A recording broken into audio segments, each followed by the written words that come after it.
An individual struggling against a large organisation is a theme in which I highlighted in James Cameron's science fiction films.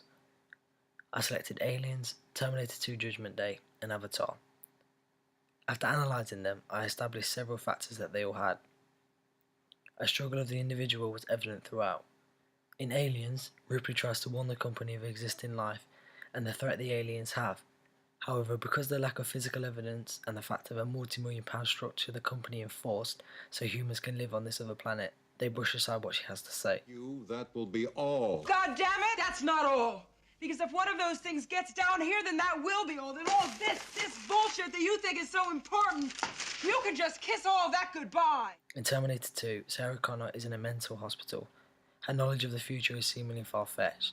They isolate her, causing outbursts of anger, which builds from her frustration that she can't save her son, who is vital for the future of the human race. So what do you think, Doctor? I have shown improvement, haven't I?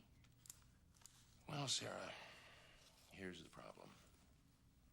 I know how smart you are. And I think you're just telling me what I want to hear.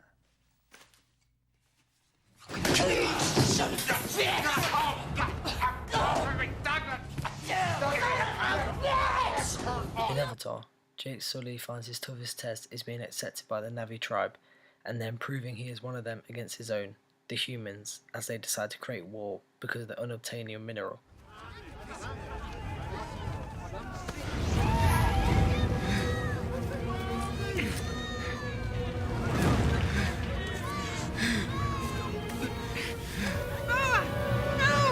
If you are one of us, help us. Another element that is a focus of all three individuals is how they have a repetitive dream. In both Aliens and Terminator 2, the dreams they have are both quite daunting, with Ripley having an alien coming out of her stomach, representing how the aliens will try to infect humans and remove them as a species.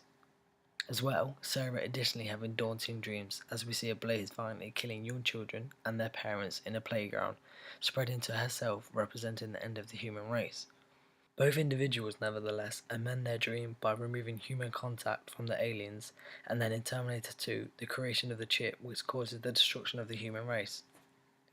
Avatar also has a link of a dream, with Jake Sully repeatedly dreaming about flying, in which he gets the chance to do so when he becomes a part of the Na'vi tribe. This reflects his new lease of life with the freedom of the able-bodied Avatar.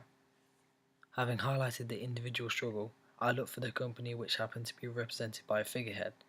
As an audience, we are in contact with the representative, reminding us that the company are behind all events that are taking place. This results in the individual battling for justice. I want to go there for some R&R after a tour on Pandora.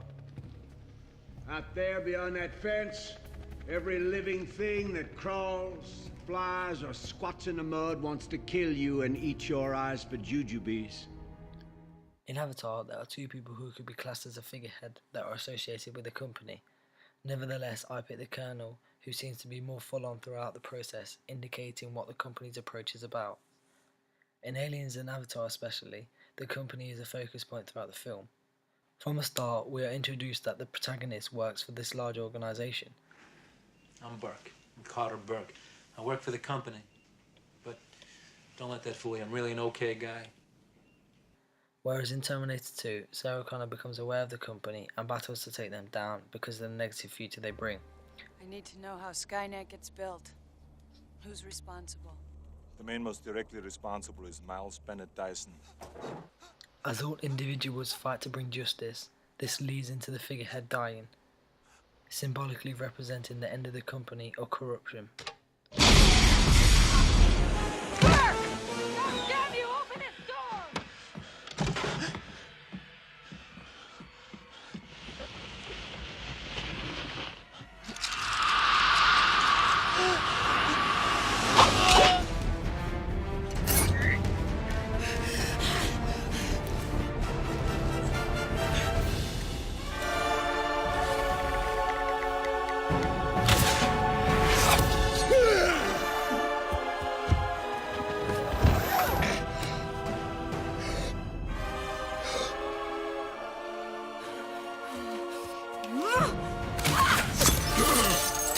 The main focus for the companies involved seemed to be money. The drive for financial gain leads this corrupt approach to taking profits to a new height.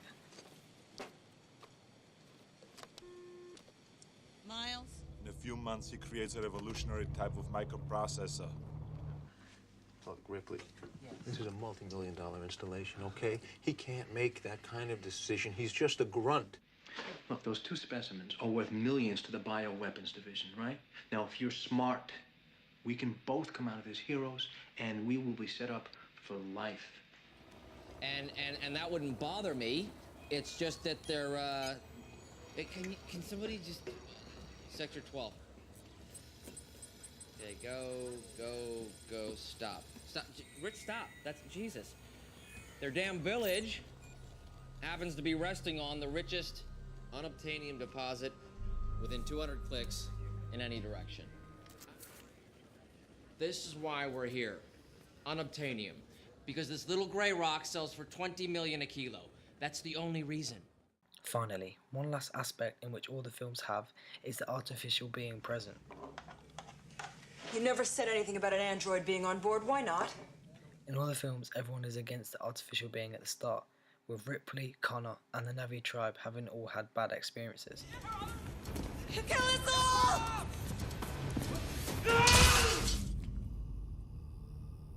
Why did you come to us? Came to learn. We have tried to teach other sky people. It is hard to fill a cup which is already full. But by the end of the film, the artificial being helps save the race and we see them accepted. You did okay. I did. Oh, yeah. I feel this is a representation of technology and how, although it is advancing at an alarming rate, in modern day living we couldn't live without it.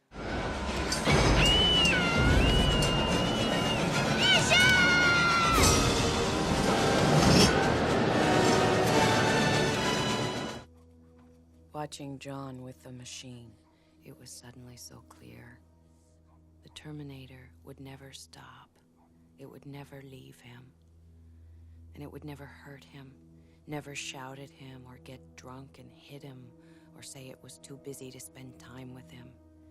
It would always be there, and it would die to protect him.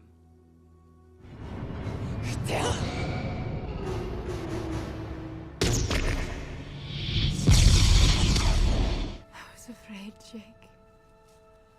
For my people. I'm not anymore. The aliens went back to their dying world. Only a few were chosen to stay.